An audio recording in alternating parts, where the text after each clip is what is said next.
Salam damai sejahtera buat kita semuanya. Markus 1:38. Jawabnya, marilah kita pergi ke tempat lain, ke kota-kota yang berdekatan, supaya di sana juga aku memberitakan Injil. Karena untuk itu aku telah datang.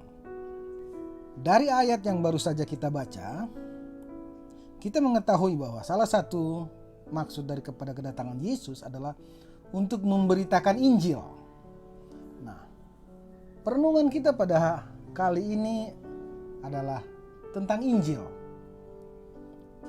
Apa sih Injil itu? Apa makna daripada Injil? Saudara yang kekasih di dalam Tuhan, masih banyak orang Kristen yang tidak cukup paham ketika mereka mendengar kata Injil. Berbagai tanggapan ketika ditanya apa itu Injil.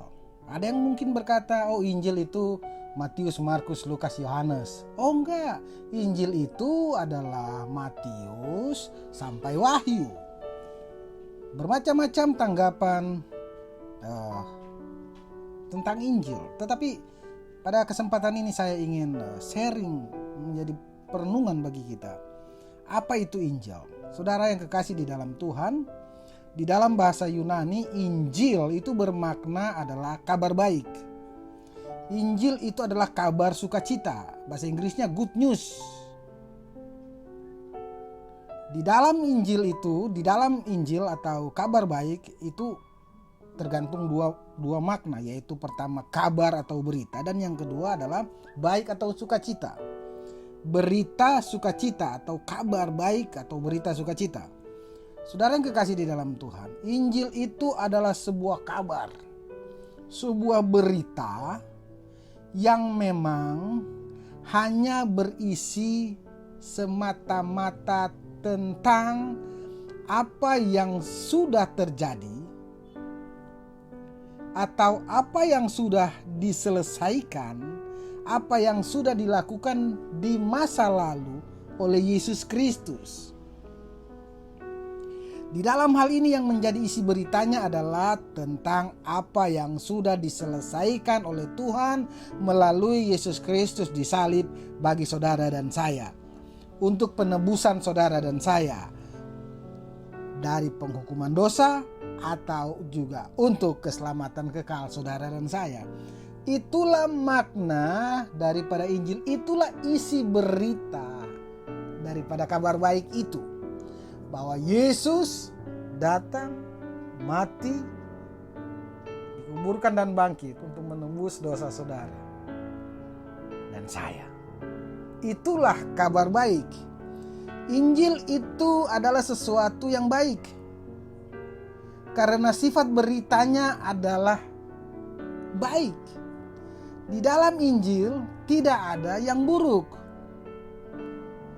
Injil kabar baik itu ketika didengar oleh orang lain, mereka akan merasa bahagia, mereka akan merasa gembira, mereka akan merasa bersukacita, dan mereka merasa beruntung untuk mendengar kabar ini. Jika ada kabar yang kita dengar yang katanya Injil namun kita tidak bahagia, malah datang ketakutan, malah kita tidak gembira, malah was-was, kita tidak bersuka cita tetapi menjadi murung dan merasa kok Kristen menjadi sangat sulit ya. Saya katakan pada saudara bahwa itu bukanlah kabar baik. Itu bukanlah Injil. Karena Injil adalah kabar baik dan bukan nasihat baik. Saudara yang kekasih di dalam Tuhan, di dalam kabar baik tidak ada kabar buruk. Kabar baik tidak mendatangkan ketakutan. Kabar baik tidak mendatangkan syarat dan ketentuan berlaku. Tidak ada, itu bukan kabar baik. Kalau ada berita yang di belakangnya ada syarat, itu bukan Injil. Oh, saudara sudah diselamatkan oleh Yesus, tapi harus bayar harga juga, harus jaga keselamatan juga, harus ini harus itu supaya keselamatanmu menjadi kekal. Saudara, saya pastikan itu bukan kabar baik. Itu bukan kabar baik. Itu bukan Injil. Karena Injil berkata, Yesus telah menyelesaikannya bagi saudara. Injil berkata, sudah selesai. Injil berkata, segala berkatmu sudah disediakan di surga. Haleluya. Injil itu berpadanan dengan satu kata yang dahsyat, yaitu telah. Injil itu telah, bukan akan. Karena Injil tidak ada syaratnya. Syaratnya semua telah dipenuhi oleh Yesus. Dan kita oleh iman kita mendapatinya di dalam nama Yesus.